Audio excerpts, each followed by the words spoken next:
Hi friends, welcome to my channel. ఈరోజు మన ఇంట్లో సొరకాయ గారెలు చేసేసుకుందామా.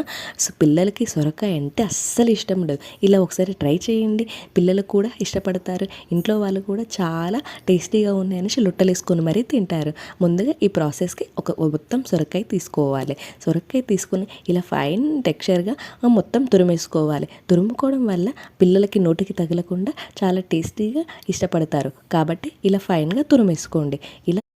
ఇలా తురుముకోండి. గింజలు కూడా వచ్చినా పర్లేదు, గింజలు కూడా హెల్త్కి చాలా మంచిది.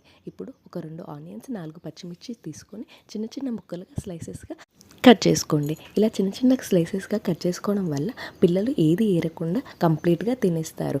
ఇందులో మీరు క్యారెట్ కూడా యాడ్ చేసుకోవచ్చు. నా దగ్గర లేకపోవడం వల్ల నేను క్యారెట్ యాడ్ చేయలేకపోయాను, కాబట్టి మీ దగ్గర ఉంటే దానిని యాడ్ చేసేయండి. ఇలా ఉల్లిగడ్డ చిన్న చిన్న ముక్కలుగా సైజులో కట్ చేసుకోండి. పచ్చిమిర్చి కూడా చిన్న చిన్న సైజు ముక్కలుగా కట్ చేసుకోండి. ఇందులోకి మనకు పచ్చిమిర్చి యాడ్ చేయడం వల్ల కారం కూడా అవసరం లేదు. పచ్చిమిర్చి తోటి కారంగా ఉంటుంది. ఇప్పుడు ఈ ఆనియన్ ఈ సైజులో కట్ చేసుకుంటే సరిపోతుంది. ఇప్పుడు ఈ సైజులో కట్ చేసుకున్న ఆనియన్, పచ్చిమిర్చిని తీసుకెళ్ళి ఇందాక తురిమిన సొరకాయలో అందులో వేసేసేయండి. తర్వాత మనం యాడ్ చేసుకోవాల్సింది ఒక అల్లం వెల్లుల్లి పేస్ట్, ఉప్పు.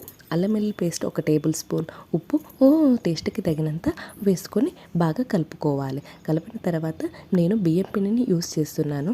బియ్యం పిండి యూస్ చేయడం వల్ల చాలా క్రిస్పీగా వస్తాయి. మీరు కూడా బియ్యం పిండితోటే ట్రై చేయండి. ఇలా మొత్తాన్ని మిక్స్ చేయండి. మనకు సొరకాయలో వాటర్ క్వాంటిటీ ఉంటుంది కాబట్టి మనకు వాటర్ క్వాంటిటీ అవసరం లేదు. ఈ సొరకాయ నీళ్ళతోనే సరిపోతుంది. తర్వాత కడాయిలోకి నూనె తీసుకొని ఇలా ఆ పిక్చర్ని ఇలా గారెల్లా ఒత్తుకొని ఆ నూనెలో వేసుకుంటే సరిపోతుంది. ఇంకేముంది, సొరకాయ గారెలు ప్రిపేర్ చేయడం వచ్చేసింది. ఇంకేముంది, 2 వైపులా ఈవెన్గా కాల్చుకోవాలి. ఇలా ఒకవైపు కాలేగానే ఆ గారెల్ని రివర్స్లో వేసేసేయాలి. రివర్స్లో వేసేయడం వల్ల 2 వైపులా ఈవెన్గా కాలుతాయి. ఈవెన్గా కాలితే చాలా టేస్టీగా ఉంటాయి. ఇంకేముంది, ఇలా గోల్డిష్ కలర్ రాగానే ఆ గారెలు ఆయిల్ నుంచి తీసేయాలి. ఇంకేముంది, సొరకాయ గారెలు రెడీ. మీరు మీ పిల్లలు ఎంతో ఇష్టంగా తినే ఐటెం. మీరు ఒకసారి ట్రై చేయండి. ఇలా సొరకాయ ఐటెంని ఖచ్చితంగా తింటారు.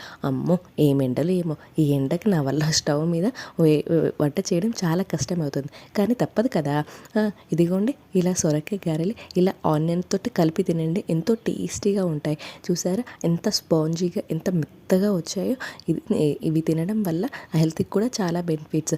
బయట తినే ఫుడ్ కంటే ఇలా ఇంట్లో చేసుకోవడం వల్ల మన హెల్త్కి ఎటువంటి ప్రాబ్లం ఉండదు. కాబట్టి ఇలా ఒకసారి ట్రై చేయండి, చాలా స్మూతీగా ఉంటాయి. చూసారా, ఆయిల్ కూడా ఏమంతగా లేదు. కాబట్టి మీరు కూడా ట్రై చేయండి.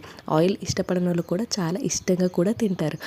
Please subscribe my channel, like and share it friends.